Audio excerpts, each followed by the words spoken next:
자, 오늘은 그 전산 세무 1급 실무에서 지난 시간에 어저께 우리 메인 매출전표 입력을 했었죠. 그래서 매출전표 입력을 하다가 교재는 72페이지 보시게 되면 우리가 지금 면세에 대한 것까지 끝났고요. 그다음에 어저께 그 건별에 대해서 지금 세무 2급, 세무 1급에서는 이 건별, 부가세 유형 매출에서 건별로 입력하는 것은 지금 증빙 서류가 없을 때 우리 건별로 입력해 놓고서는 부가세에 입력하는 것이라고 말씀을 해드렸고요.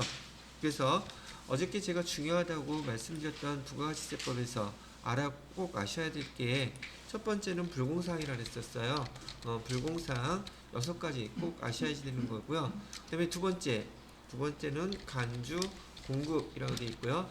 간주 공급은 재화의 간주 공급을 얘기해요. 재화의 간주 공급 네 가지를 말씀을 해드렸었어요.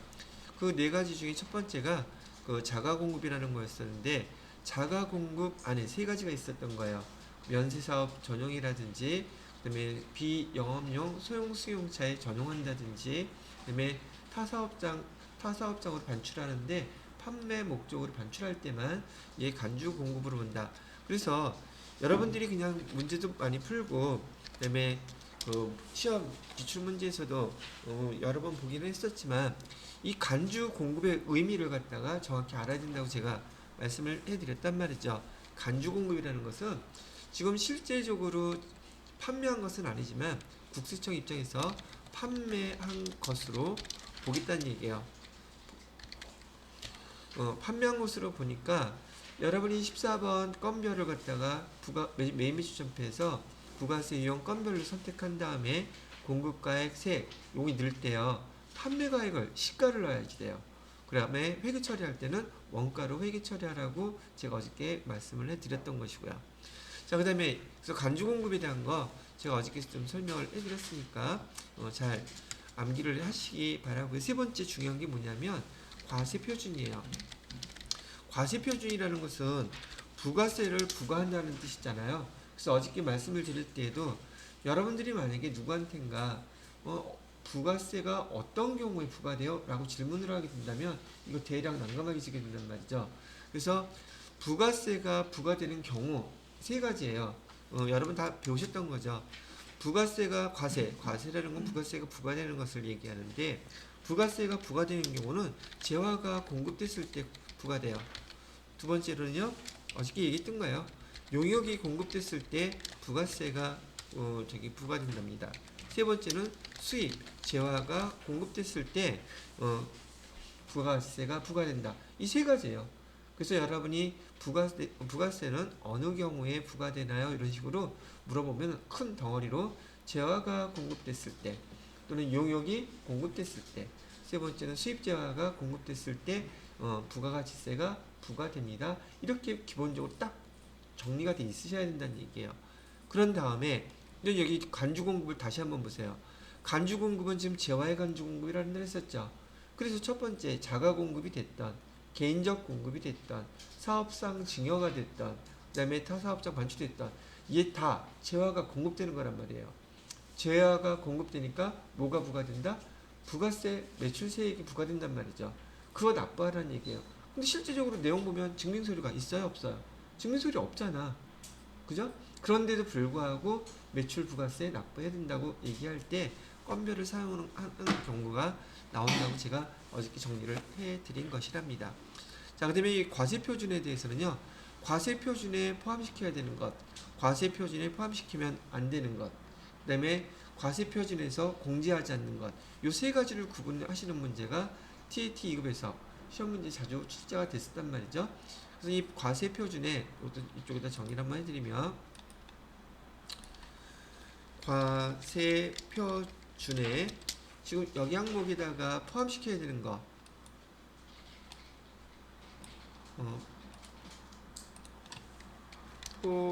그래서 시험 문제에서는요 항목을 갖다 3-4개 주고서 과세표준 얼마예요? 금액 계산하라고 했단 말이죠. 그래서 포함시켜야 되는 것들이 있고 포함시키면 안 되는 것들이 있어요. 포함시키면 안 되는 것들. 그래서 과세표준이 결정되게 되면 이 과세표준에다가 과세표준에서 공제하지 않는 게 있어요. 공제, 즉 과세표준에 손대지 말라는 거예요. 그래서 이거 문제에서 끼워 넣더라도 이 공제하지 않는 것 뭐가 있었느냐면 여기 대손금이라든지 그다음에 하자 보증금이라든지 여기 판매 장려금이라든지 이거는 외우고 계셔야 돼요. 판매 장려금 이 세 가지는 과세표준이 결정되게 되면 문제에서 이런 항목 주더라도 과세표준 금액 손댄다 안 된다 아예 손대지 말고 그냥 유령 취급하라는 얘기예요. 그런데 과세표준 얼마예요? 계산하라고 하면 뜬금없이 이거 더하거나 빼거나 해갖고 틀린단 말이죠. 이 세 가지는 절대 손대면 안 돼요. 뭐 할 때는 과세표준을 계산할 때는 참고로 그렇게 설명을 해드렸고요. 자, 그냥 여기 교재에서 72페이지에 매매추전표 입력 겸서 건별이 나왔길래 그 건별에 대한 거 설명하면서 부가세법에서 세무 1급 정도라면 이 정도는 아는 게 좋겠다 싶어서 설명을 해드린 거였었습니다. 자, 그렇다면 전 그 72페이지에 그 10번째 매매추전표 입력 날짜는 10월 14일 거래죠. 자, 이제 입력을 해보도록 할게요. 이거는 내려놓고요. 여기 프로그램에서 매매추전표 입력 날짜는 10월 14일 거래죠. 자, 보도록 하겠습니다. 힘찬 홈쇼핑 사업자 번호는 주어져 있고 일반 소비자에게 제품 1억 5천 판매하고요. 그 다음에 힘찬 쇼핑에 당초 약정한 수수료 1650만원 부가가치세 포함했대요. 수표 발행해서 지급했다고 합니다. 판매 대금은 전액 당사 보통예금 계좌로 입금되었으며 판매에 대하여는 각각의 거래에 대해 일반 영수증이 발행되었다고 합니다. 그리고 수수료에 대하여서는 전자세금계산서 수취했다고 얘기를 하고 있고요. 그다음에 힘찬 홈쇼핑 거래코드 3004번으로 등록하고 수수료는 수수료 비용으로 써주세요 라고 좀 되어 있네요. 이번에는 여기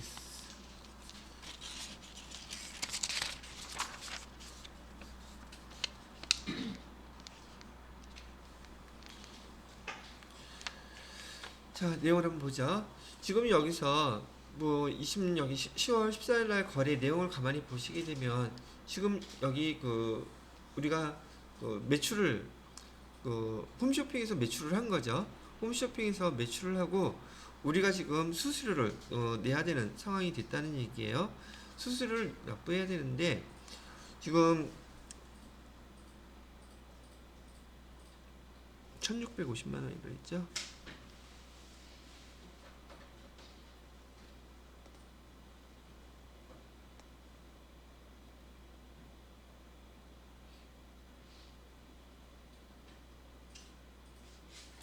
자, 지금 판매한 그 금액에 대해서요. 지금 수수료를 줘야 되는데 1억 5천을 팔았어요. 근데 여기 홈쇼핑에서 팔게 되면 그 파는 대상들이 사업자겠어요? 일반 소비자겠어요? 일반 소비자들이니 이 사람들한테는 증빙서류 뭔가 줄 필요가 없는 상황이죠. 통으로 지금 다 판매가 됐단 말이죠. 그래서 증빙서류가 없어요.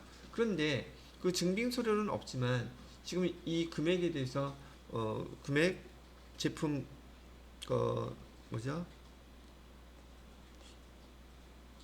매입이 되겠지.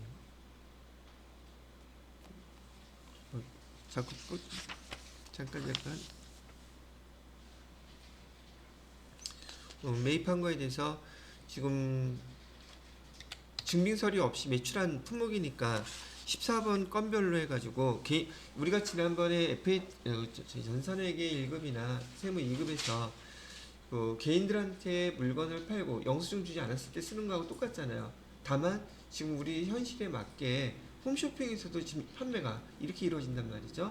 자, 그럼 홈쇼핑에서 판매를 했는데 품목은 거기 뭐라고 그랬었죠? 제품이라고 했어요. 제품을 팔았는데 공급가액은 총 얼마치를 팔았다는 얘기예요. 여기 1억 5천원치를 이렇게 팔았고요. 1억 5천만 원어치 팔았고 부가세는 1,500만원 이렇게 나오겠죠. 자, 거래처에 대해서 판매를 했고요. 공급처명 이건 없어요. 개인이기 때문에. 자, 그렇게 써놓고 분기에 대해서는 지금 얘네들을 돈이 다 어디로 들어왔다 그랬었냐면 판매하고 약정한 수수료, 판매 대금은 보통 예금 계좌로 다 입금이 됐다고 지금 얘기를 하고 있죠. 그래서 보통 예금 계좌로 입금된 항목을 갖다가 써주시면 되겠다는 얘기죠. 보통 3번 해놓고 제품 매출 있고요. 차변에다가는 보통 예금 계좌로 금액이 1억 6,500이 다 입금됐다고 지금 얘기를 해주고 있는 거예요. 자, 이렇게 해놓고요. 지금 매출은 좀 발생해서 거래처도 일반 소비자이기 때문에 굳이 늘 것은 없었죠. 그런데 이 거래와 관련돼서 지금 수수료를 줘야 된단 말이죠. 수수료는 여기 지금 우리는 매출 쪽을 보고 있는데 수수료에 대해서는 세금계산서를 받았다고 했단 말이에요. 그러면 여기는 매출이 아니라 원론전 이번엔 처리해야지 돼요. 요거는 좀 처리가 끝났어요. 날짜는 똑같이 여기 10월 14일 거래로 똑같이 또 뭐를 입력해야 되느냐면 여기 수수료니까 51번 세금계산서 받았다고 했었나요? 판매에 대해서 있고 전자세금계산서 수취했다고 나오죠. 자, 전자세금계산서 수취했으면 얘는 불공사항 아니니까 그냥 51번에도 상관없죠. 그 다음에 뭐 판매대금에 대한 수수료라고 해놓고서는 수수료 이렇게 쓰시면 되겠고요. 금액은 1,500만원. 그 다음에 공급가액은 100원. 거래처는 어디라고 되어 있나? 힘찬. 여기는 거래처 등록해주라 그랬었죠. 그렇게 해주시고요. 힘찬 홈쇼핑. 힘찬 홈쇼핑 주라고 되어 있나? 주. 이렇게 해서 엔터 쳐주시게 되면 코드 번호는 몇 번이라 그러시요? 3004번. 수정 누르셔서 사업자 등록번호도 알려줬죠. 사업자 등록번호는 112-81-12545. 자, 이렇게 써주시고요. 대표자명 다른 거 없잖아. 이런 것들은 없죠. 근데 여기서 첫 번째 줄에 힘찬 홈쇼핑 주라고 가로쳐 있죠. 근데 두 번째 줄에 보면 주 힘찬 홈쇼핑 이렇게 돼 있죠. 자, 그러면 잠깐 질문. 같은 회사인가요? 다른 회사인가요? 같은 회사야? 그렇구나.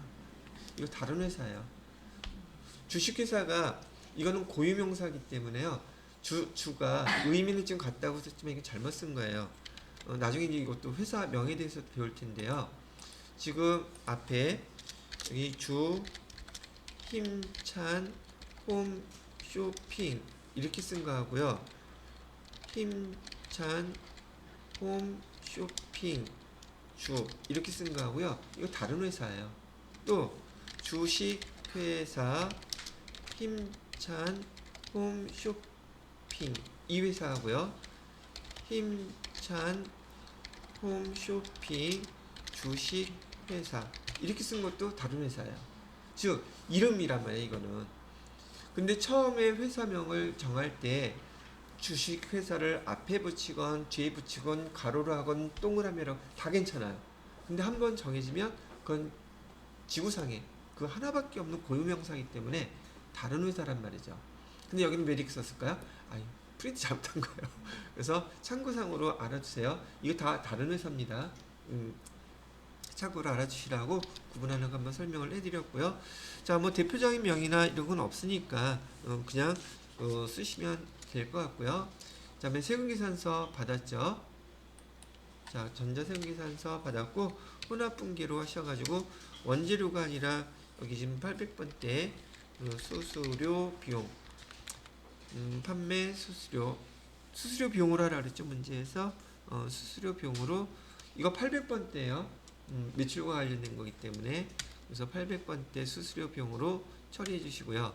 그다음에 대변에 수수료에 대해서는 돈 뭘로 줬다 그랬나 이거? 판매 대금 약정 수수료는 수표 발행해서 지급했다 그랬죠. 수표 발행했으면 당좌 수표일 것이고요. 당좌예금에서 1,650만 원 이렇게 빠져나갔다. 지금 이거 한 문제, 뭐 문제가 어렵다 쉽다를 떠나서 우리 주변에서 홈쇼핑 할 때 있잖아요. 실제 거래가 이렇게 벌어져요. 저도 직장 다닐 때 저희 제품 이렇게 홈쇼핑에서 했는데 망하지는 않았는데 손해 엄청 봤어. 보통 저희 회사 그때 제품이 뭐였었느냐 하면 영어로 되어 있는 DVD 있잖아요.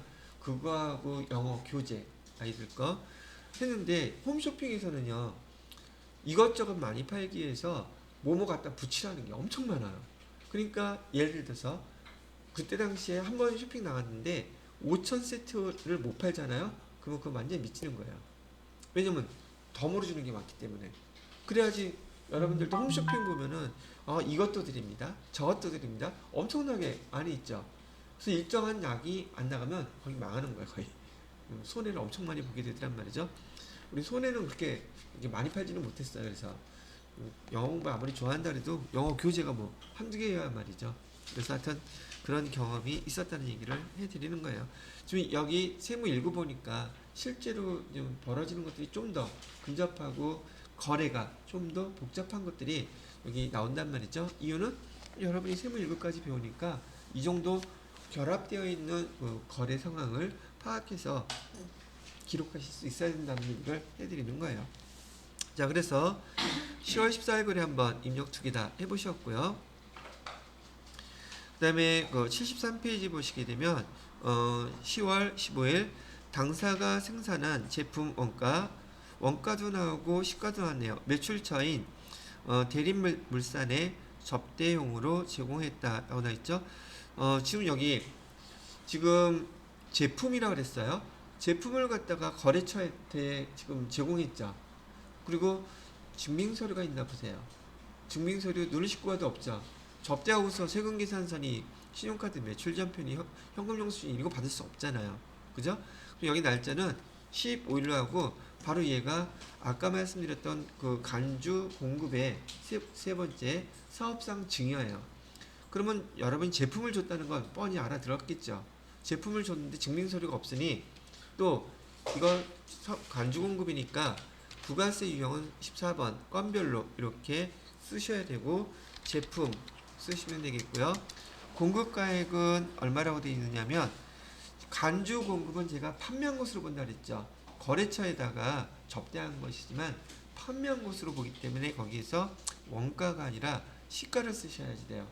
그래서 시가를 얼마? 150만 원을 이렇게 써야 되는데 다시 150만 원을 쓰시고 15만 원 이 부가세 15만 원을 납부해야 돼요. 이 제품은 우리가 공짜로 접대해서 준 거란 말이죠. 접대한 걸로. 자, 이렇게 처리해 놓고 거래처는 쓸 것이 없겠죠. 뭐 거래처 써도 상관없겠죠. 대림물산이라고 있으니까 대림물산 해주시면 되겠고요. 그 다음에 분기할 때는 혼합분기 누르셔가지고 여기 제품 매출 한 거 아니죠. 지금 150만 원이 제품 매출로 되어 있잖아요. 판매가 됐다면 150만 원 매출이 되겠지만 이렇게 간주 공급일 때는 공급가에 150만 원 시가가 아니라 원가로 회계 처리해야 됩니다. 렉 썼고 그 다음에 제품 매출이 아니라 우리 재고자산인 제품을 준 거잖아요. 그래서 제품 처리 해주셔야 된다는 거예요. 이렇게 제품으로 해서 얼마 원가로 회계 처리하는 거 이렇게 하라는 뜻이에요. 자, 그 다음에 차변에 부가가치세 15만 원은 납부해야지 되고요. 그 다음에 우리 제품 100만 원 접대비로 쓴 거예요. 그럼 두 개 합친 금액은 115만 원이죠. 그 115만 원 전체를 다 접대비 처리하시면 된다는 얘기죠. 매출처라고 그랬으니까 접대비로 813, 800번대 접대비 115만 원 이렇게 기록을 해주시면 되겠습니다. 되셨나요? 자, 얘가 이렇게 간주 공급인 거 말씀을 해드린 겁니다. 자, 이렇게 처리하시면 되겠고요. 그 다음에 16번 수출이네요. 날짜는 10월 16일 걸로 보도록 할게요. 10월 16일 거를 보시게 되면 미국 애플 컴퍼니에 다음과 같이 제품을 수출하기 위해서 선적하였으며 선수금을 차감한 잔액은 외상으로 했다고 합니다. 부가가치세법에 따른 공급가액으로 할까? 부가가치 세법에 따른 공급가액? 이건 또 어떻게 정해지는 걸까? 또 봐야 되겠죠. 요거는 제가 입력하기 전에 여기 교재를 보면서 정리부터 한 다음에 입력을 하도록 할게요.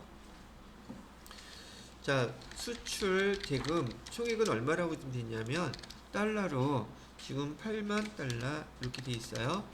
그다음에 계약금은 얼마가 돼 있냐면 6천 달러라고 돼 있네요. 6천 달러. 근데 이때 적용한 환율이 얼마나 되냐면 1,300원을 적용했대요. 자, 계약금 수령일은 12월 21일. 수령 즉시 환가함이라는 단어에다가 동그라미 쳐놓으시고요. 환가. 그 다음에 선적일은 10월 16일이래요. 10월 16일. 이때 환율은 선적일날 환율은 1,250원 이렇게 됐다고 얘기를 하고 있네요. 자, 그러면 지금 문제가 이게 계약금을 먼저 6,000달러를 받았고, 그러면 나머지 얼마가 남았다는 얘기죠? 72,000달러는 나중에 받았다는 얘기죠. 자, 이거 계산하는 거 잘 보셔야지 돼요. 이 환가라는 말은요, 지금 여기 선적일 기준으로 10월 16일인데 선적일에 대부분 비교하기 위해서 여기 써드릴게요. 8만 달러. 선적일 환율은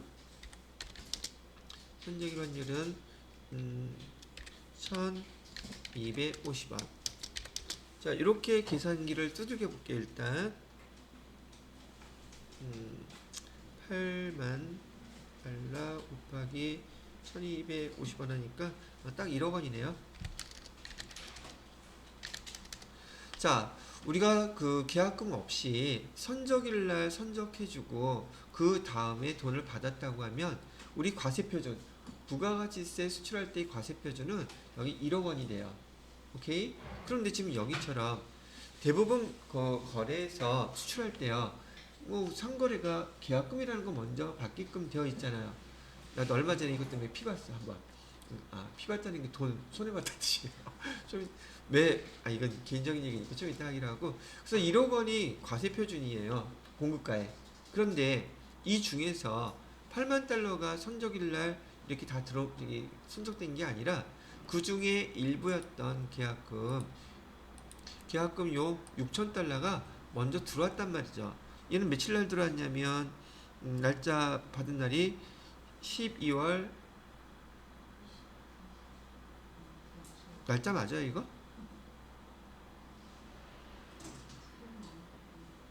이거 틀린 것 같은데, 날짜? 12월 21일 날, 이거 작년일 거예요. 21년으로.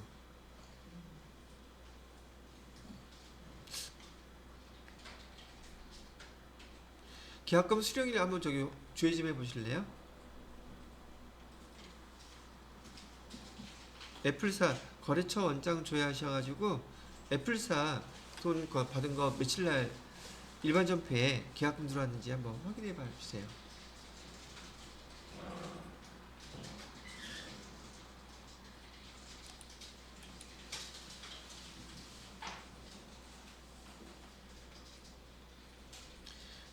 어느 저기에 계약금이 이렇게 들어올 수가 있어요. 말이 안 되지. 날짜상은 며칠이에요, 여기? 없어요?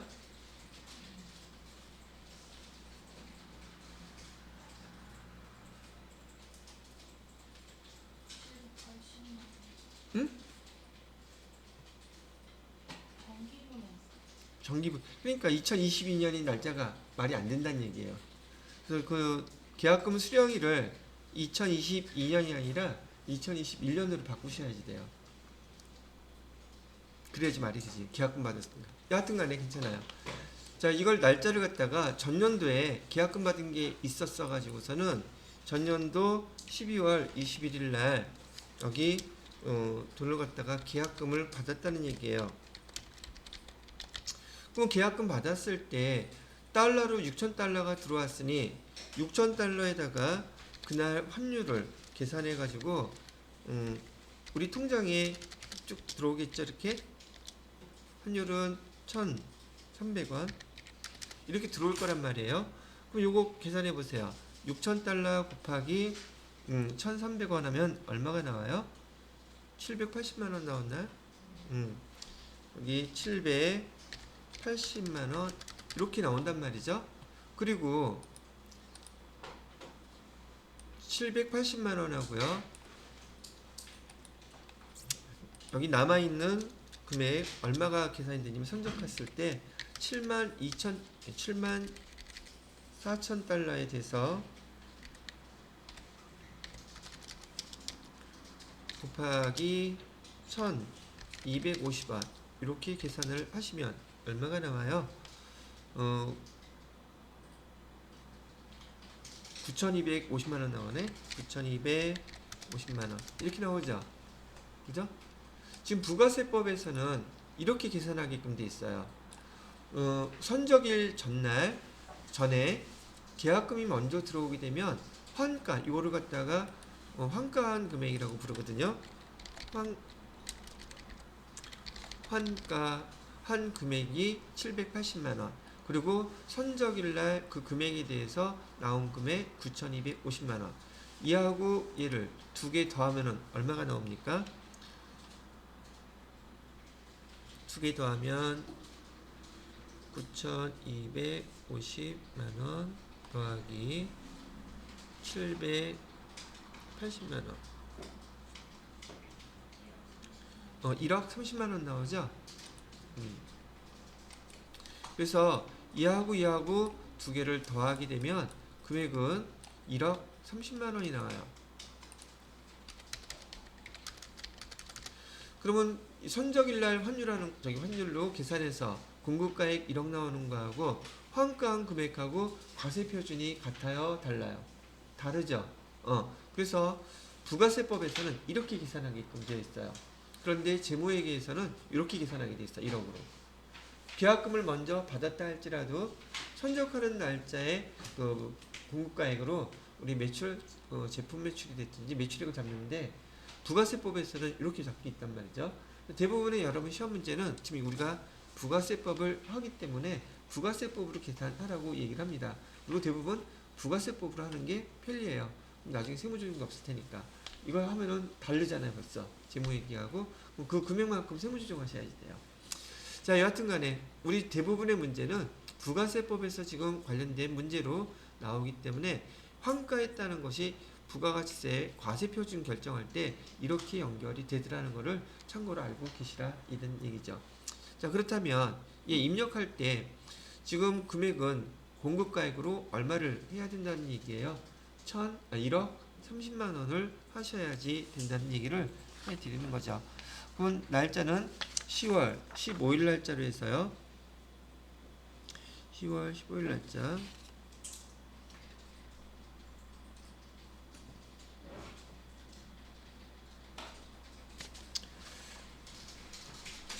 금액을 또 외워야 돼.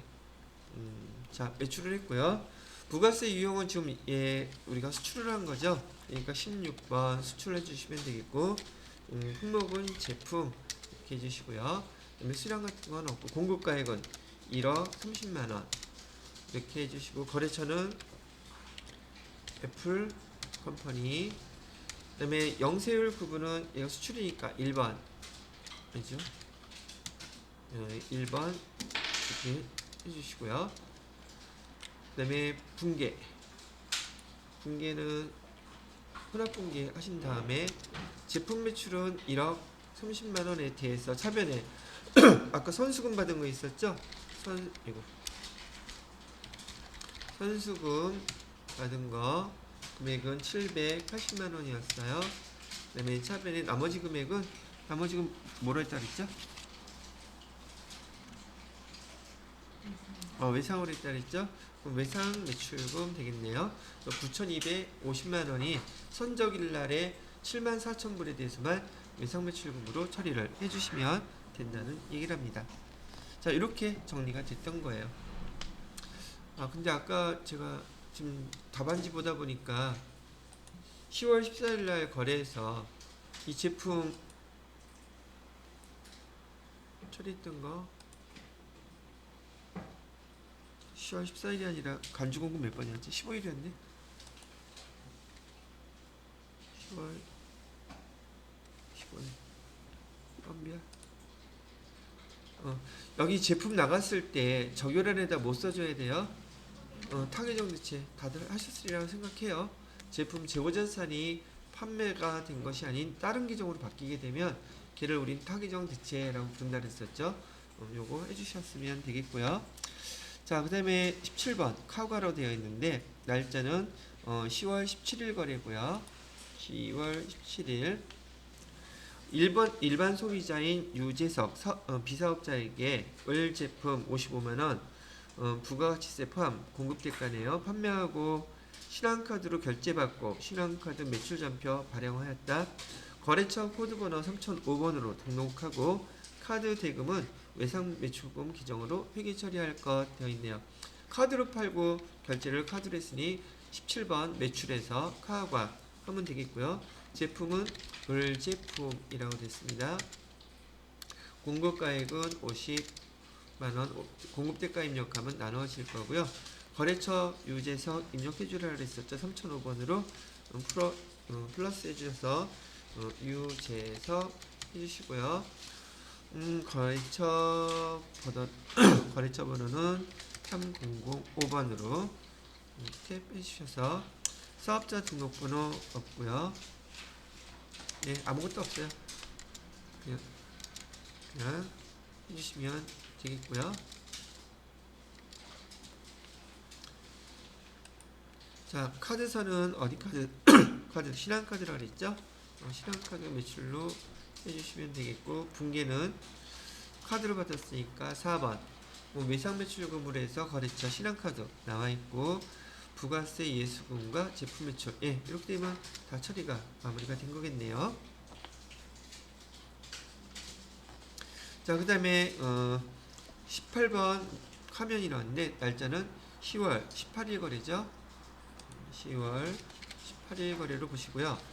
이번에는 일반 소비자인 유재석에게 부가가치세 면세 대상 제화인 상품, 이런 거 문제 어저께도 말씀을 드렸지만 문제 읽으시면서 상품인지 매출인지 요거 아주 순식간에 틀리는 문제이기 때문에 꼭 동그라미 쳐두는 습관을 좀 들여놓으세요. 특히 세무 1급에서 이건 아무렇지도 않게 나온단 말이죠. 상품을 지금 판매하고 대금 30만원에 대해서 신용카드 매출, 전표를 발행해 줬다고 얘기하네요. 그러면 얘는 면세 품목을 팔았는데 카드로 결제 받았으니까 매출에서 카드와 관련된 거 카면이라는 걸 써야 되겠죠. 그래서 매출에서 카면에 해당되는 코드번호 여기 날짜 18번이네요. 카면 18번 품목은 전자출판물 이렇게 해주시고요. 그 다음에 수량 같은 건 없고 대금 30만원에 대해서라고 그랬었고요. 거래처는 FE 눌러서 아까 등록한 유재석씨 해주면 되겠고요. 신용카드사는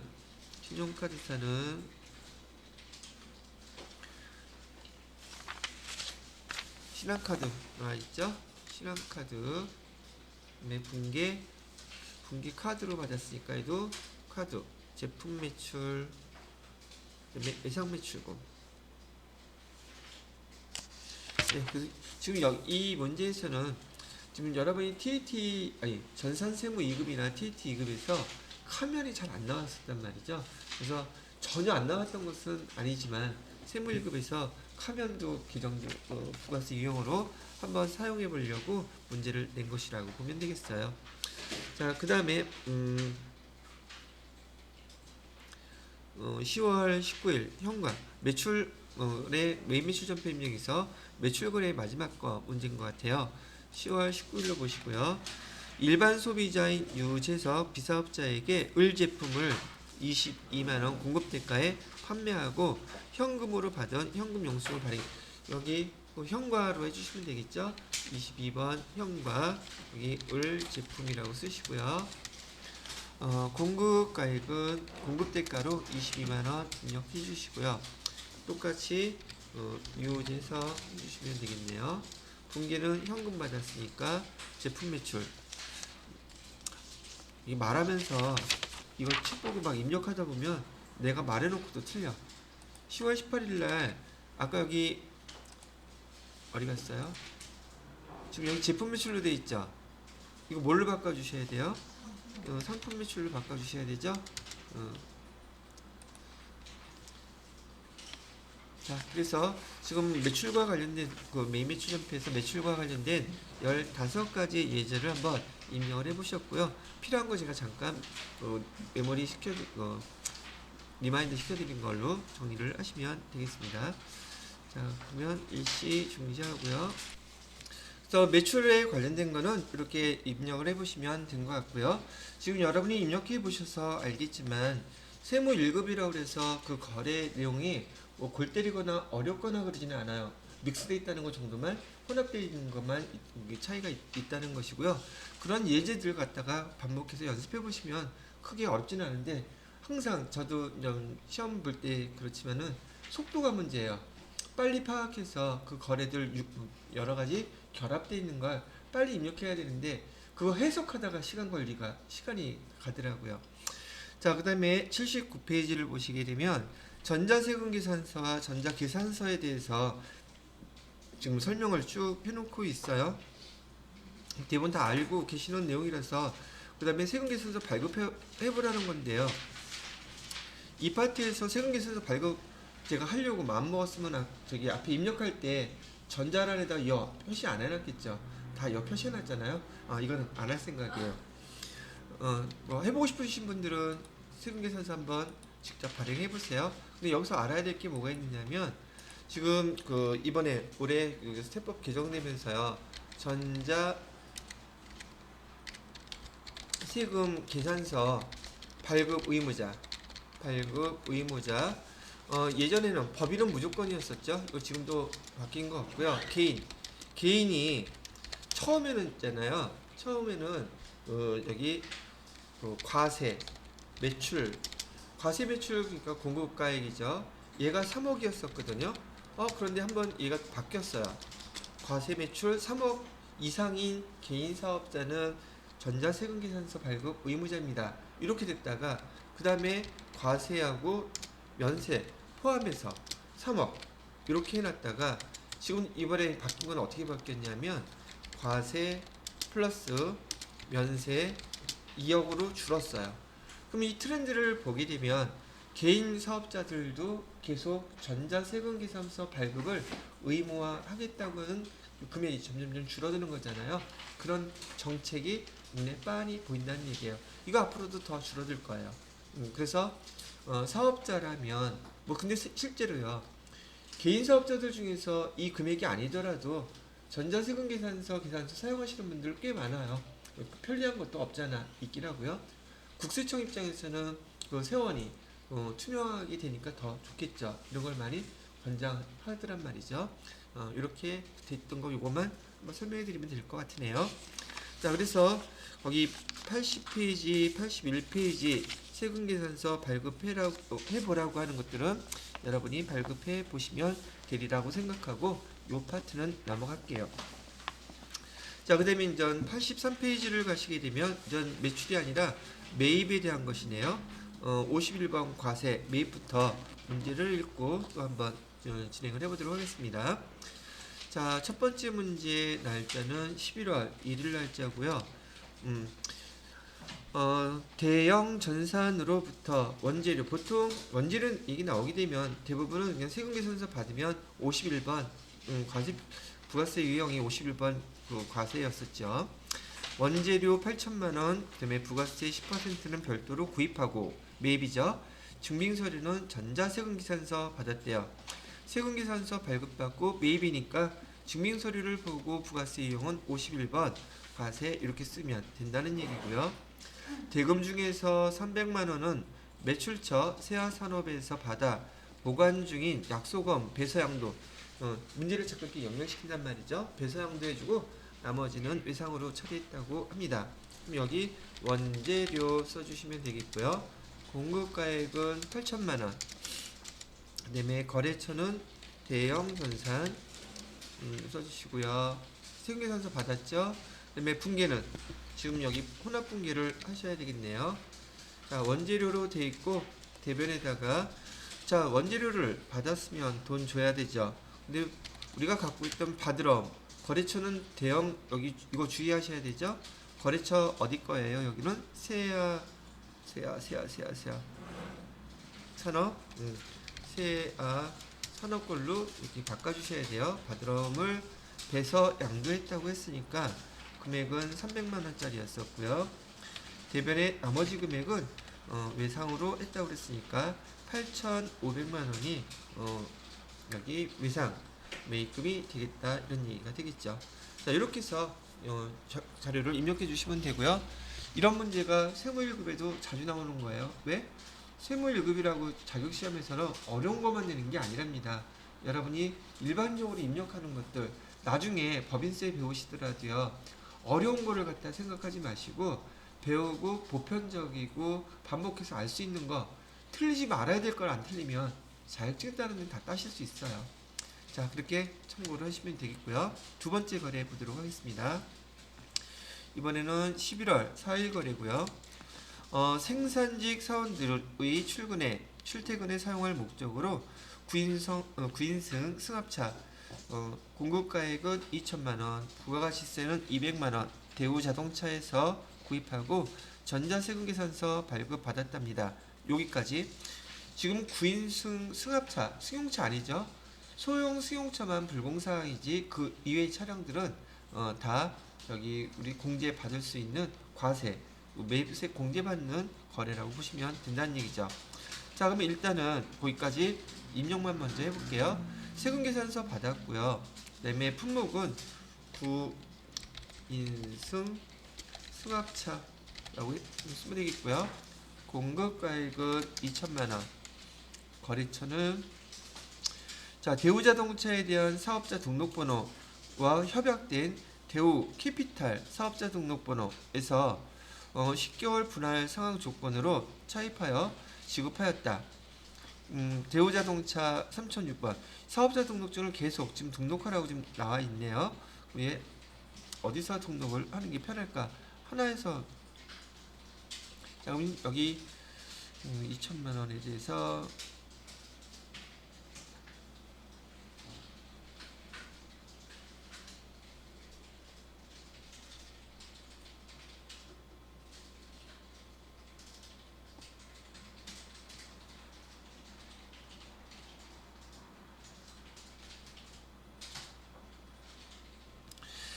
자, 사업자 거래처에서 다 입력을 하는 게 빠를까요?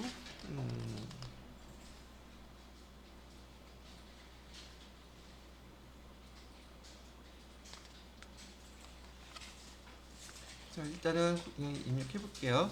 지금 이 거래는 지금 대우 자동차에다가 좀 협약된 대우 캐피탈에서 10개월 분할 상환 조건으로 차입했다고 나와 있잖아요.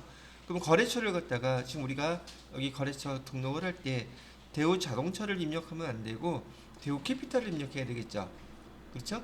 그래서 우리가 매입했을 때 여기 대우 캐피탈이라고 해서 일단은 하나 등록을 해 놓겠습니다. 공급처를 대우 캐피탈 주로 대우 캐 맞나? 캐피탈 가로열고 주 이렇게 해주시고요. 대우 캐피탈 사업자 등록을 갖다 여러 개 해라 그래서 대우 캐피탈은 코드번호가 3007로 해달라네요. 그다음에 수정 눌러가지고 사업자 등록번호 12181515275 다른 건 없고요. 그대로 넘어가면 되겠습니다. 자, 이렇게 세금계산서 발급 받았고요. 자, 금액에 대해서는 자, 원재료라고 하면 안 되고 이 차량 운반구로 바꿔주시면 되겠죠. 2천만 원짜리 차량 운반구 이 통과해서 그냥 넘어가면 되겠고요. 대변에다가는 지금 대우 캐피탈에서 저기 돈을 빌린 거죠. 그럼 대우 캐피탈은 단기 차입금이 되겠죠. 10개월 할부로 저기 돈 주기로 했다고 얘기를 했으니까 여기 단기 차입금 이렇게 해가지고 단기 차입금 대우 캐피탈 우리가 빌린 돈은 2,200만 원을 빌린 것으로 이렇게 회계 처리를 해주시면 된다는 얘기예요. 대우 캐피탈 되어 있고요.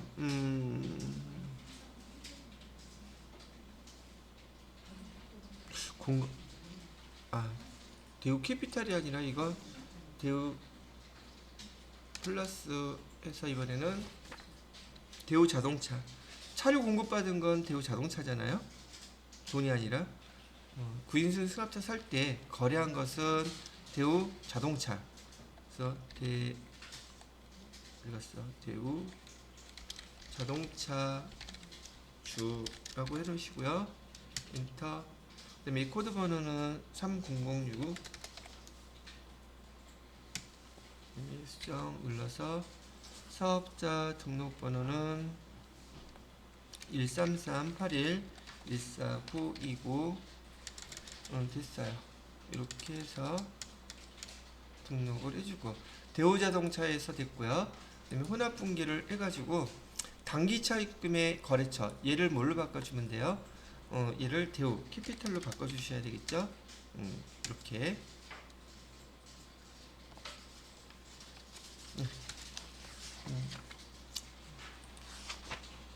근데 이렇게 나오는 시험 문제는 처음 봤는데 거래처를 갖다 두 개 다 새로 등록하라고 거래처 등록하는 게 시간 뺏어 먹으려고 한 게 아닌가 싶은 생각이 드네요. 이런 거는 여하튼간에요.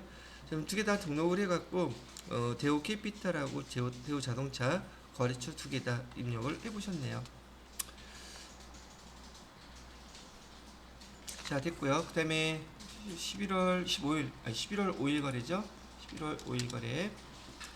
이번에는 공장 건물의 구조물 보관공사를 포항건설에 의뢰하여 시공하고 세금계산서 종이로 발급받았대네요. 공급가액은 1,000만원, 부가세 10% 별도. 공사대금은 2개월 후에 지급하기로 하였으며 자본적 지출로 처리한다. 사업자 번호 또 등록하라네. 자, 그냥 하죠.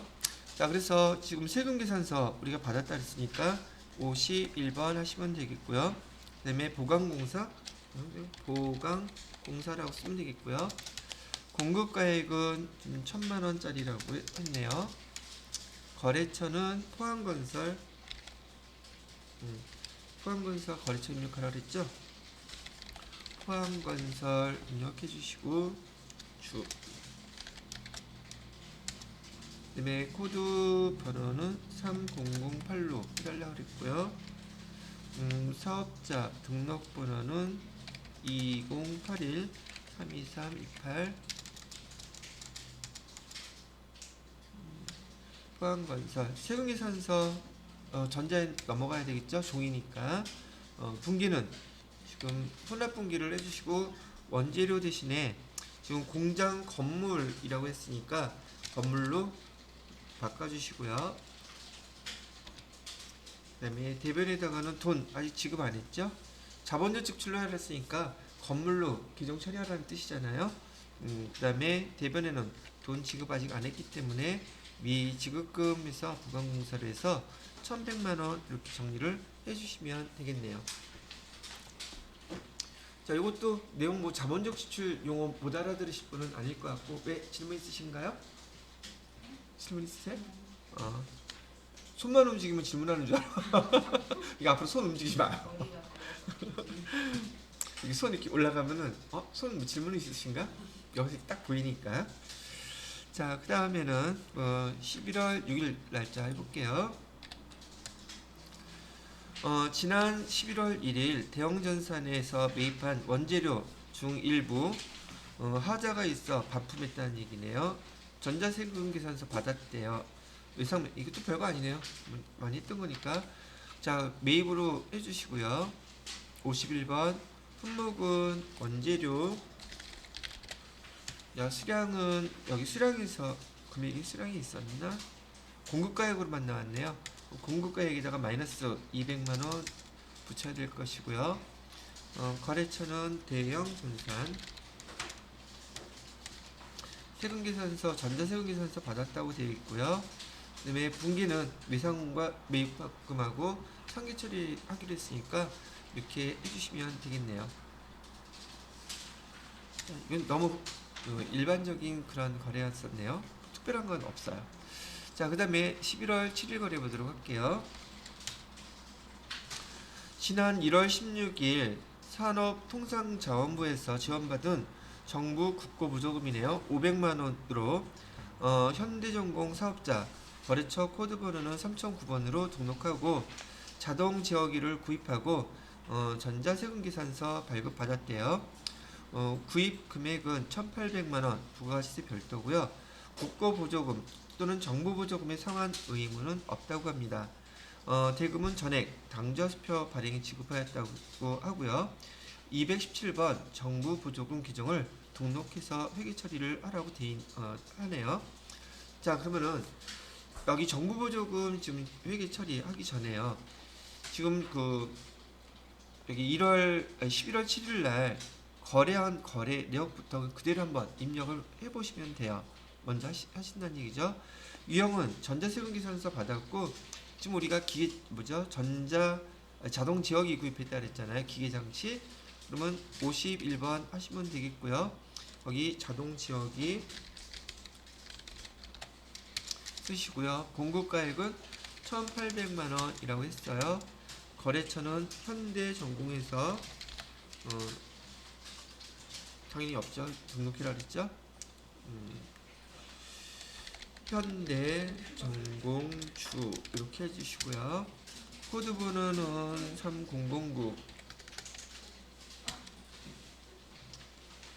탭 눌러서 사업자 등록번호는 606813149. 그 다음에 세금계산서 받았고요. 분기는 혼합분기. 아니, 사가 아니라 혼합분기 누르셔서 여기 자동 지역이 해주셔야겠죠. 그럼 기계장치였었죠. 여기서는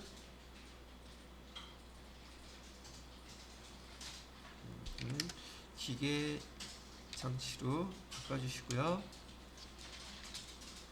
대변에다가는 전체 금액을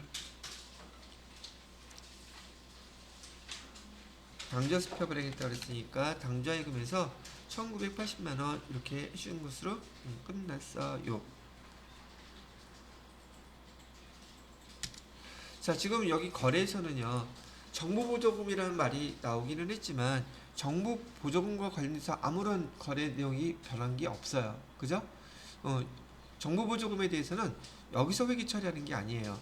지금 여기서는 우리가 세금계산서 받고 자동지역이 공급가액 1,800만원짜리 부가세 180만원에 대해서 당좌예금에서 우리가 수표 발행해서 지급한 거 있잖아요. 별다르게 지급한 게 아무것도 없단 말이죠.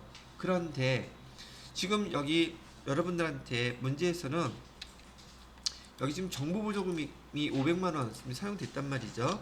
정부보조금 500만원이 얘가 사용이 됐는데, 지금 처음에 받았을 때 지금 여기서 당좌수표 발행한 것으로 보아 이따가 정부보조금 계정 조회할 건데요.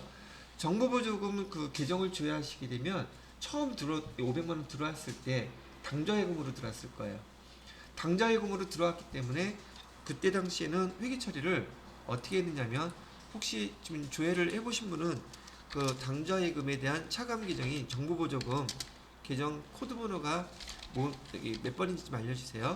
당좌예금으로 이렇게 500만원 입금이 됐을 것이고, 대별에다가는 지난번에 제가 설명해드렸던 대로 정부보조금이라고 이렇게 써놓고 500만원.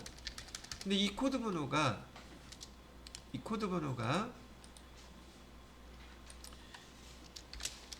당좌예금 차감 계정이에요. 얘가 차감 계정으로 100 몇 번으로 아마 돼 있을 거예요. 코드번호 몇 번으로 되어 있나요? 당좌예금 차감기정.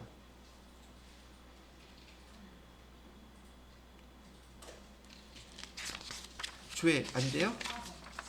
104번은 이렇게 104번이 당좌 예금의 차감 계정으로 등록해 놓고 정보보고금 받았을 때 이렇게 회계 처리가 돼 있단 말이에요.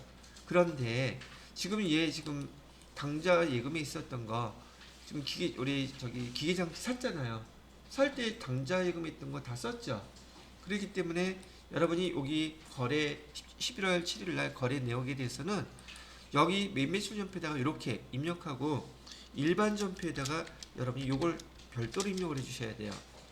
정부 보조금 금액 500만원. 근데 이거 빼야 되잖아요. 어디 거? 당좌예금에 있는 거 썼으니까 당좌예금에 있는 잔액들은요 온전히 다 우리 회사 거죠. 이 정부 보조금의 차감 계정을 없애줘야지 돼요. 500만원을. 그 다음에 다시 대변에 여기 정부 보조금 해서 500만원을 이렇게 다시 써줘야 된단 말이죠. 그래서 차이점은 뭐냐면 여기 있는 정부보조금은 당좌 예금의 차감 계정을 우리가 기록해놨던 걸 없애는 것이고요.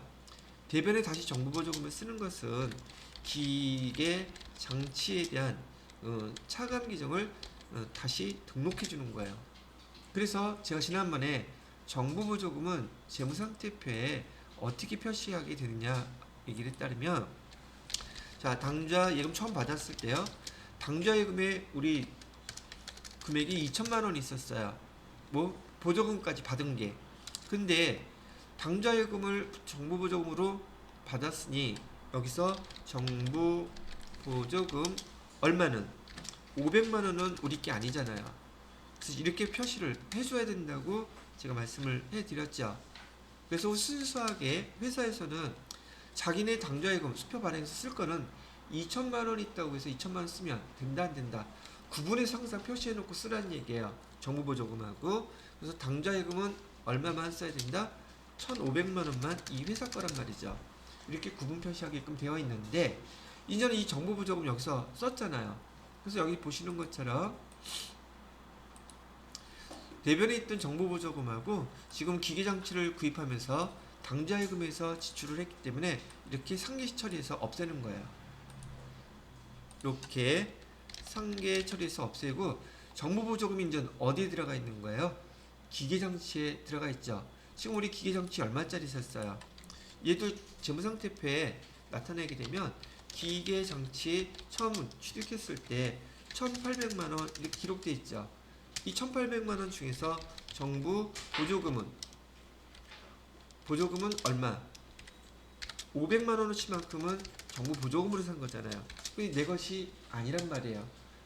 그러면 순수하게 이 회사에 기계장치 저기 권리는 얼마짜리다? 지금 현재로서는 1,300만 원짜리다. 이렇게 표시하게끔 돼 있단 말이에요.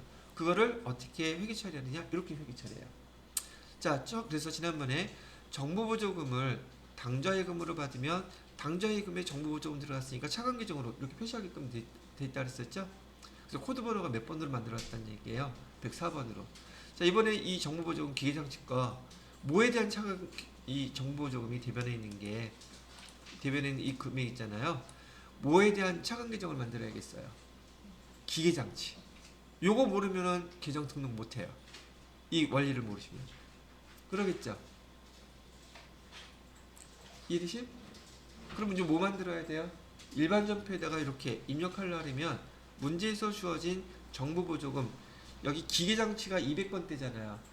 이거 기계장치에 대한 차감기준 코드번호도 알려줬어요. 몇 번으로 만들려고. 몇 번으로 하래요? 217번으로 만들려고 하죠. 자, 이제 이해가 됐으면 일단 요 내용을 갖다가 여기 계정과목 등록에서 적용 등록 하셔가지고요. 코드번호는 217번 만들려고 했죠. 217번 여기 있죠. 여기다가 뭐라고 쓰래요? 정부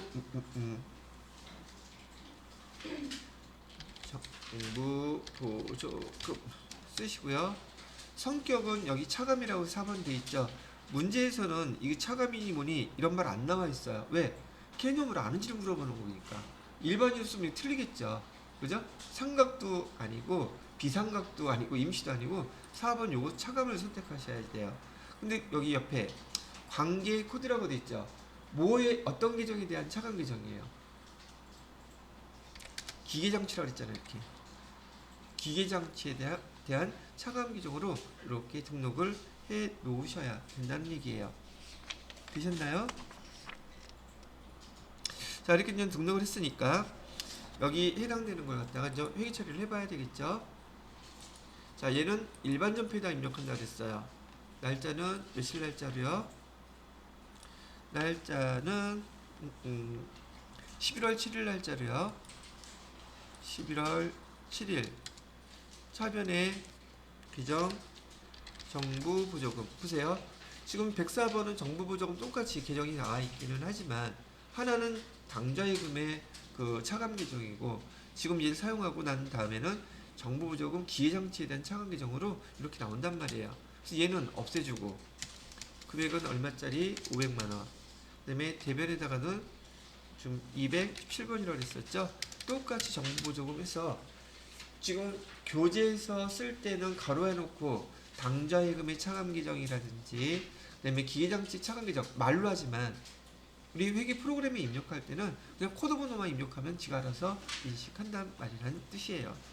자, 여기까지가 11월 7일 거래에 대한 것들을 여러분이 한번 입력해 보신 거고 거기에 해당되는 내용을 설명을 해 드렸습니다. 자, 여기까지 됐나요? 자, 됐고요. 그 다음에 그 11월 8일 거래, 6번째 거래죠. 11월 8일 거래 보시도록 합니다. 이번에는 영세율과 관련된 그 매입 계산서네요. 11월 8일 강호전자에서 구매 확인서에 의해 원재료 500만원을 매입하고 영세율 세금계산서 종이로 발급받았대요. 대금은 전액 당좌 수표 발행해서 지급했다고 하고요. 강호전자에 대해서 또 거래처 등록하라고 나왔네요. 자, 그러면 여기는 메인 매출 전표니까 메인 매출 전표 입력해서 11월 8일 선택하시고요. 유형은 지금 영세율 세금계산서라고 하니까 52번 영세를 선택하셔야 될 것이고요. 여기 원재료라고 되어 있죠. 원재료 공급가액은 500만원. 그 다음에 거래처는 강호전자 놓고 코드 번호는 3010으로 해달라 했죠. 그 다음에 사업자 등록번호는 13443654434 쓰시면 되겠고 세금계산서는 종이를 발급받았으니 통과. 그 다음에 거래는 혼합분기로 하셔서 원재료에 대한 거 당좌수표 발행했다고 했으니까 당좌예금에서 다 이체돼서 나갔겠네요. 당좌예금으로 해주시면 되겠습니다.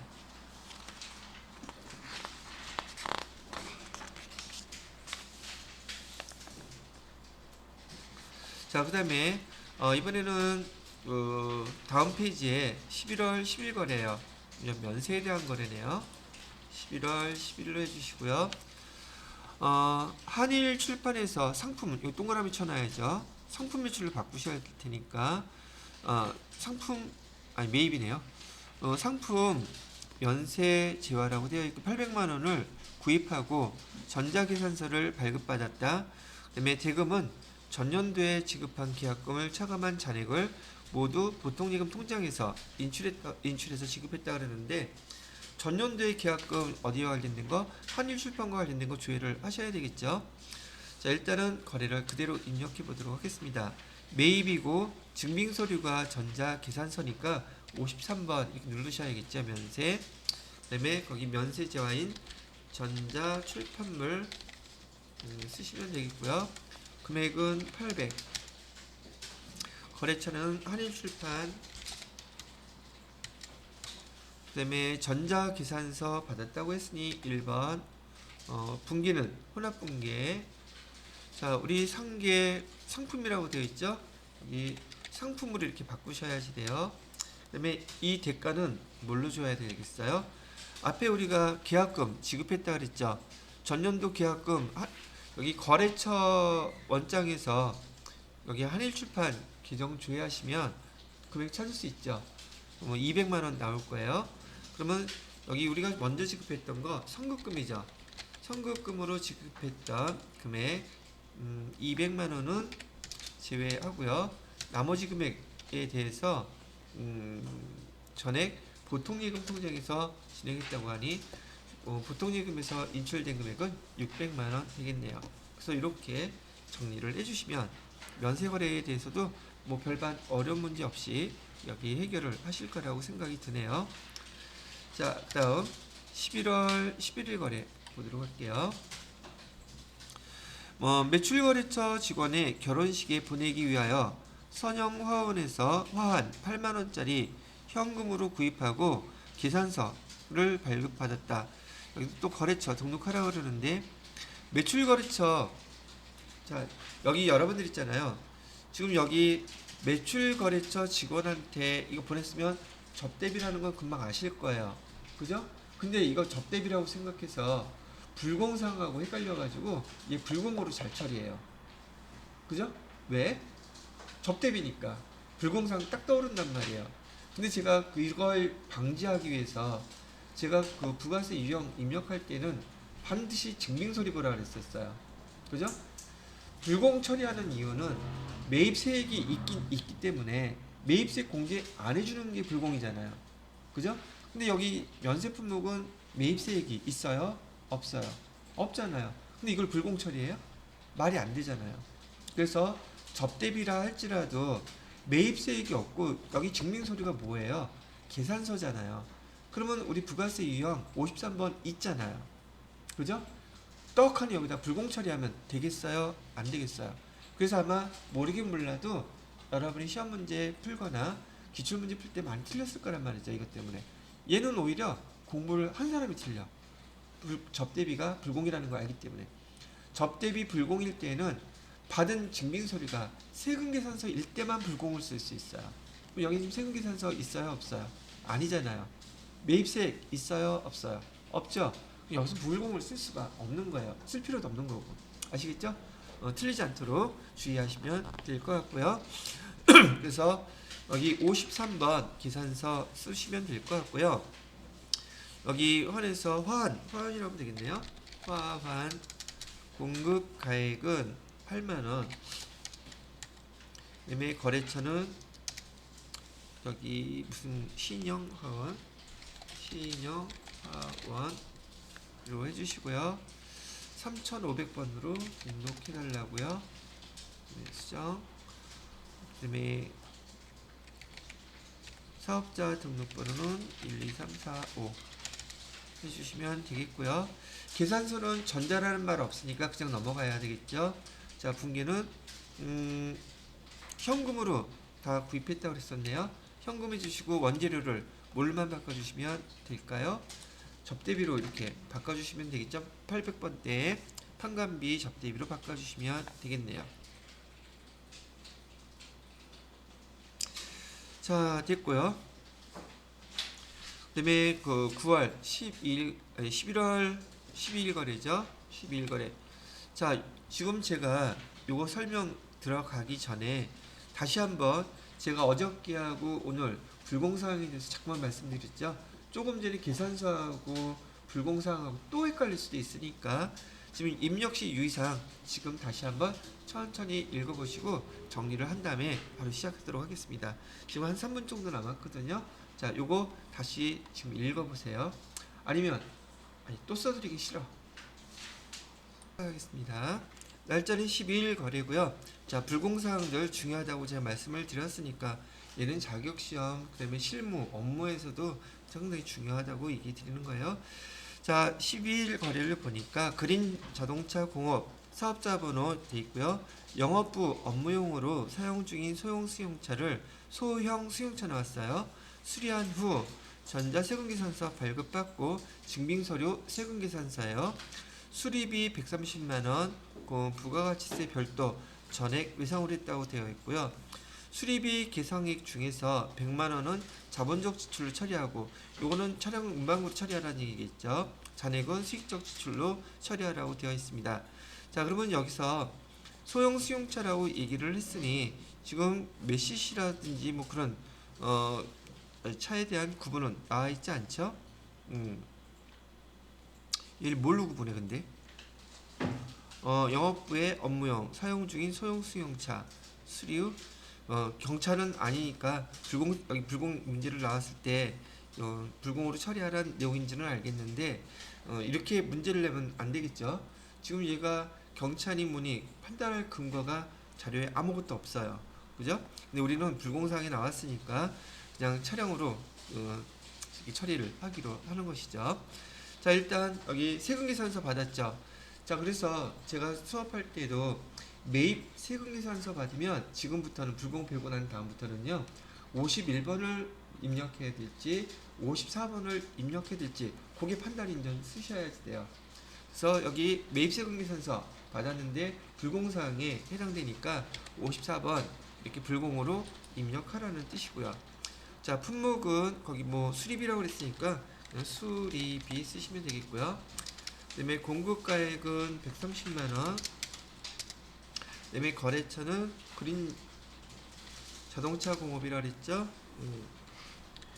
그린 자동차 공업 가로하고 주 해주시고요. 코드 번호는 3011로 해달라 그랬고요. 사업자 등록번호는 205-81-34725 해주시면 되고, 전자세금계산서 받았고요. 불공사항은 F2 눌러서 여기 비영업용 소형수용차 이거 선택하시면 되겠고, 그 다음에 거래는 혼합분기에 누르셔서 여기 차변에 뭐죠? 여기 차량 운반으로 100만원 이렇게 처리해달라는 얘기였었고요. 그 다음에 또 차변에다가는 여기 지금 어디 거였었어요? 영업부라고 그랬으니까 나머지는 차량 유지비 써야 되는데 800번대로 해주셔야겠네요. 차량 유지, 이렇게 하면 안 되죠. 차량 유지비 800번대로 판관비로 해서 나머지 금액은 얼마입니까? 43만원이네요. 43만원. 이렇게 대변에다가는 돈 아직 지급하지 않았으니까 미지급금 이렇게 처리하게 되면 되겠죠. 그래서 지금 불공사항으로 업무용 수용차에 대한 것을 처리 한번 해보셨어요. 자, 이렇게 설명을 해드렸고요.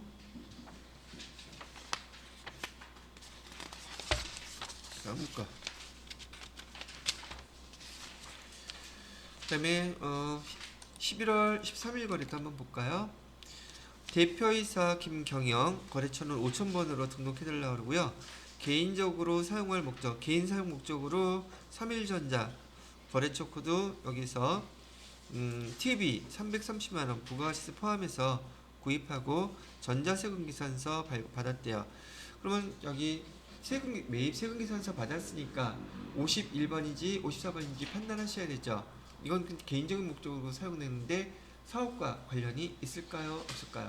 그래서 어저께 설명해드렸던 두 번째 사업과 무관한 거래예요. 그래서 코드 번호는 불공 처리하시고요.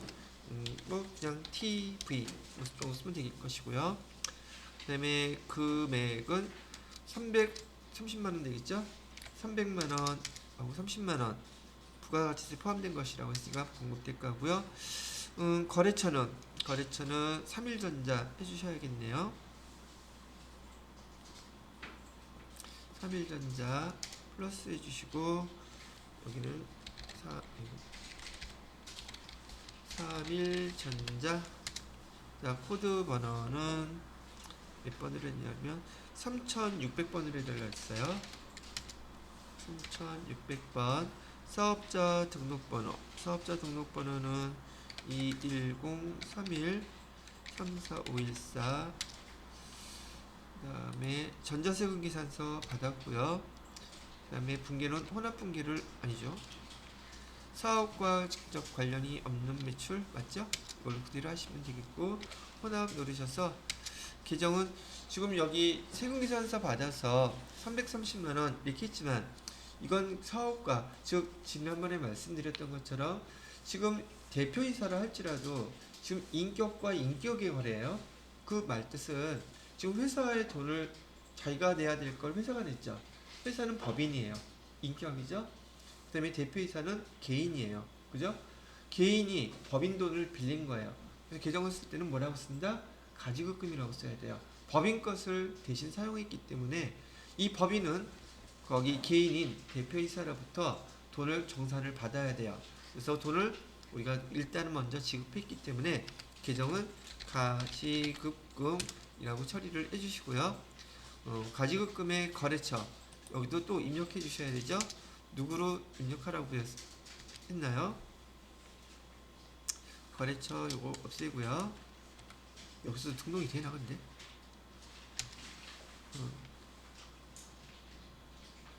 여기서 등록이 되는지 한번 해볼게요. 여기 5000번으로 등록해달라고 그랬고 여기 대표이사 김경영 동시로 해주시면 되겠고요. 이건 다 필요 없고 김경영 바뀌었죠? 가지급금의 거래처를 김경영으로 이렇게 해주시고요. 그 다음에 대변에다가는 여기 뭘로 했다 그랬지? 현금을 지급했대네요. 그럼 여기 안된다. 대변에 현금으로 해서 330만원 지급한 거 이렇게 표시를 해주시면 됩니다. 여러분들 좀 레벨에서 이런 문제가 어렵다고 전혀 느끼지 않고 그냥 다시 한번 복습한 정도라고 생각을 하시면 되겠습니다. 저는 생각을 하고요. 자, 이렇게 설명을 해드리고 다음 85페이지로 넘어가게 되면 11월 14일 거래 있어요. 11월 14일 거래를 보시면 되겠고요. 자, 이거 수입 거래인데 일단 문제에 대한 거 입력부터 해놓고서는 지난번에 이론에서 부가세법 때 제가 수입세금 계산서 얘기한 적은 있었지만은 여기 또 한번 복습도 할 겸 새로 들어오신 분들 참고도 할 겸 설명을 해드리도록 하겠습니다. 자, 미국의 올림퍼스사에서 제품 생산용 검사 기기를 수입하면서 인천 세관장으로부터 전자 발행한 수입세금 계산서 이런 메인 매출전표 입력할 때는 잘 아시더라도 문제 읽을 때요. 특히나 기출문제 또는 시험 보러 가셔서 이런 증빙서류 써야 되는 것들에다가는 동그라미 이렇게 표시를 해놓으세요. 문제가 길기 때문에 까먹고 찾기가 힘들어. 그래서 문제 처음에 읽을 때 동그라미 쳐놓으시면 눈에 금방 띈단 말이죠.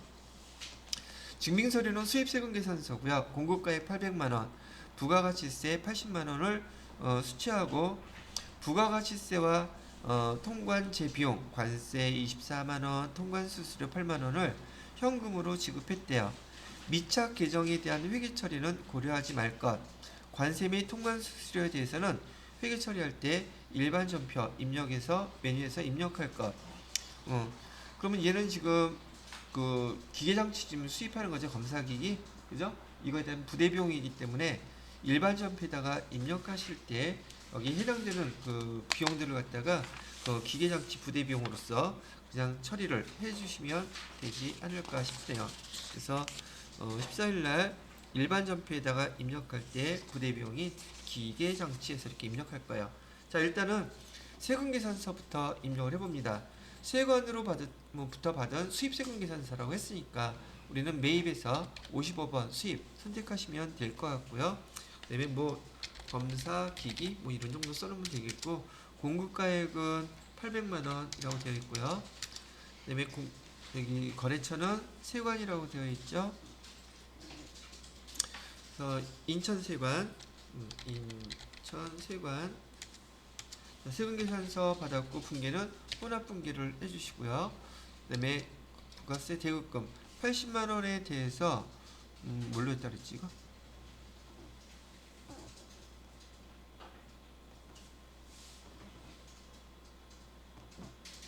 현금으로 지급했대네요. 대변에다가 현금 80만원은 지급 끝났어요. 그죠? 그렇게 하고 부대 비용은 제 설명 끝나고 난 다음에 일반 전표에다가 그 나머지 비용들을 입력하도록 할게요. 자, 처음 뭐 다 아시는 내용일지라도 한번 들어보시고요. 지금 세금 계산서를 세관으로부터 받았는데요. 자, 잘 보세요. 공급가액은 800만 원이라고 했고요. 부가세가 80만 원이라고 했어요. 보편적으로 매입세금 계산서를 이렇게 입력하게 되면 밑에 회계 처리가 될 때 공급가액에 대해서는 대부분 부가세 대급금과 여기 원재료 기록이 되죠. 그런데 공급가액이란 얘 어디 갔냐고요? 이 금액 있어요? 없어요? 이 금액 아예 없죠? 이 금액이 왜 없냐는 거예요. 왜? 그리고 나와 있는 건 뭐만 나와 있어요? 부가세 대급금만 이렇게 나와 있고 이 부가세 대급금에 대한 것을 납부했다고 지금 회계 처리해 놨잖아요.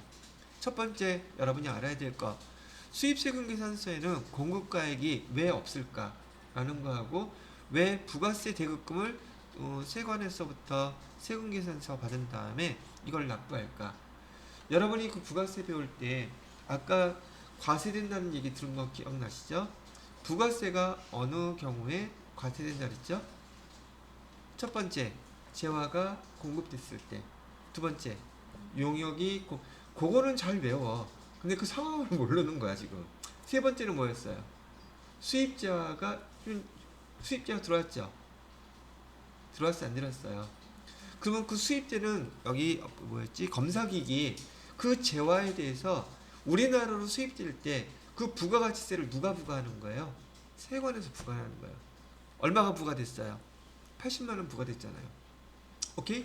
그러면 실제로 그 전자기기 걔가 공급가액이 800만 원짜리냐? 그건 아니에요. 지금 그 부가세를 부과하는 세관에서 부과하는 방법이 부가세 예반 받으면 되는 거예요. 근데 얘는 알겠는데 공급가액 세금계산서를 발행하려면 공급가액이 있어야 되겠죠. 이거에 대해서 10%를 만드는 부가세 금액을 여기 공급가액을 허구의 숫자로 그냥 만들어낸 거예요. 뭐 실제 검사기기가 800만 원 이다 아니다? 아니에요. 얘는 수입 통관 그 서류에 그 검사기기에 대한 금액이 얼마라고 적혀 있어요. 그런데 세관에서의 목적은 뭐예요? 이 공급가액이 아니라 여기 부가세를 부과하는 게 목적인 거예요. 그래서 여기 수입세금 계산서에서 이 800만 원은 허구의 숫자다. 뭘 만들어내기 위해서? 이 부가세 80만 원을 만들어내기 위한 허수라고 기억을 하시면 되겠습니다. 그러니까 밑에 공급가액에 대한 금액이 나와 있어요? 안 나와 있어요? 안 나와 있죠? 그래서 이렇게 회계 처리가 된 것이란 얘기예요. 이해되셨어요? 오케이.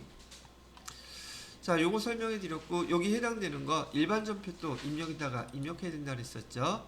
일반 전표 입력 클릭하시고요. 날짜는 11월 14일로 해주시면 되겠고요. 그 다음에 구분은 차변에다가 아까 그 기계장치 하기로 했었고요. 금액은 24만원하고 8만원 하면 32만원이네요. 32만원.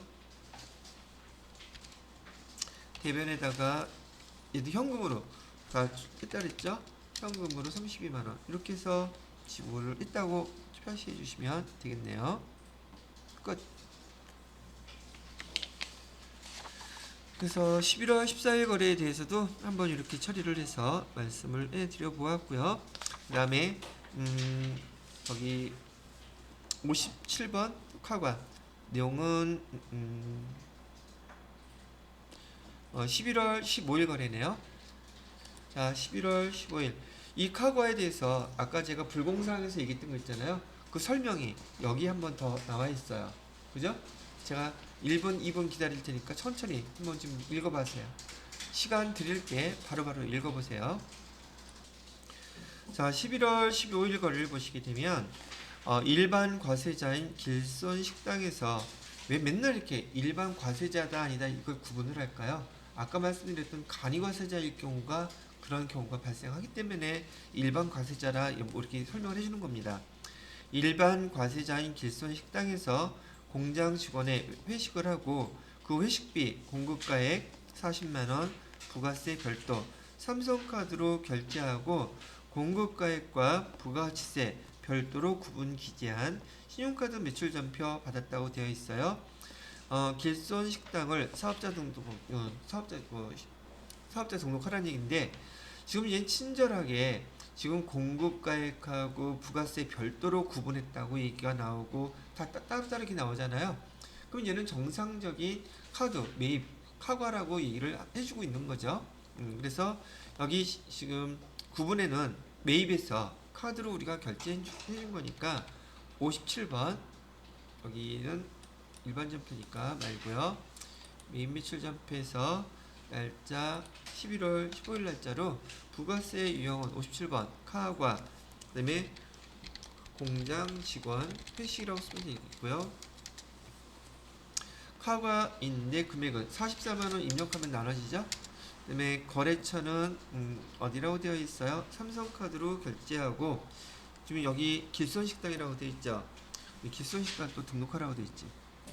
그래서 플러스하고 길손식당 그 다음에 코드 번호는 3012번 사업자 등록번호는 130-2642-335 카드 신용카드사는 어디로 되어 있다고 되어 있었나요? 신용카드사는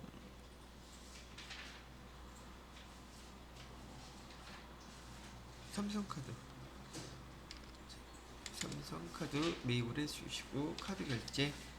자, 원재료를 지금 공장 직원이니까 복류생비 500번대 복류생비로 처리해 주시면 되겠죠. 예, 이렇게 하면 첫 번째 거는 끝났어요.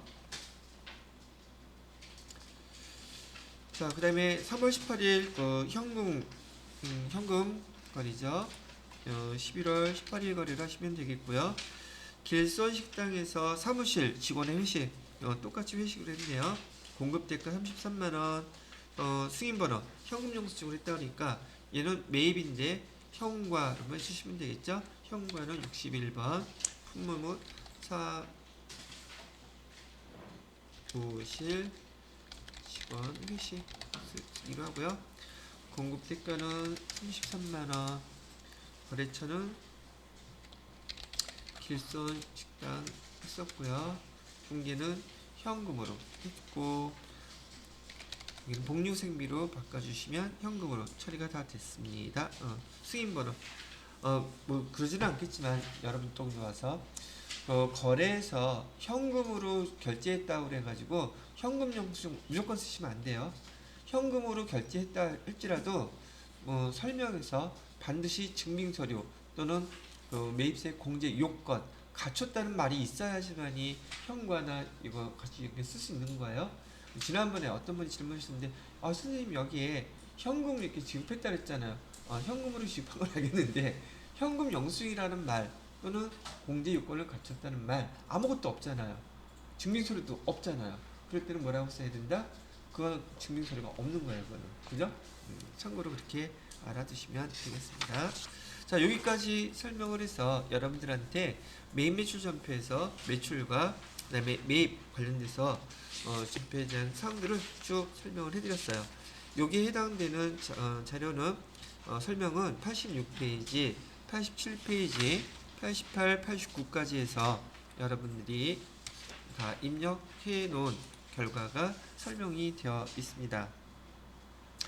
자, 그리고 보시게 되면은 금액이 맞나 틀리나 모르겠다. 10,000원 틀리네.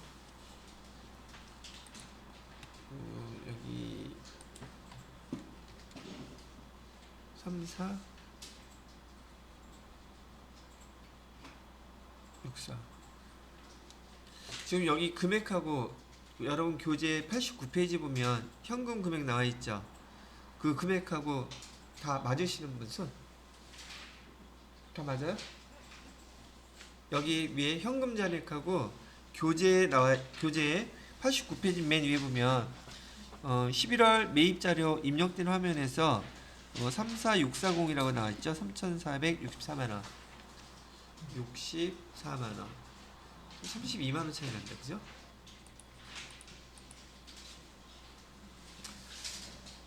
(64만원) (32만원은) 어디서 차이가 날까?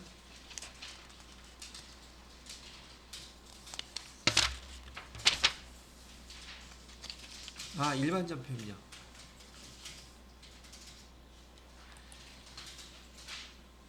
지금 여기 입력된 금액 중에서 아까 우리 일반 전표에다가 32만 원 입력하셨죠? 기억나요? 그 금액이 여기는 지금 안 들어가, 이게 반영이 안 돼 있나? 거기 일반 전표 입력에다가 32만 원이 어디 들어있냐? 11월 14일 날짜일까요? 11월 14일 거. 여기 돼 있죠? 그래서 여기 현금 잔액 얼마로 돼 있어요? 34650 돼 있죠? 요 금액하고 딱 일치해야지 돼요.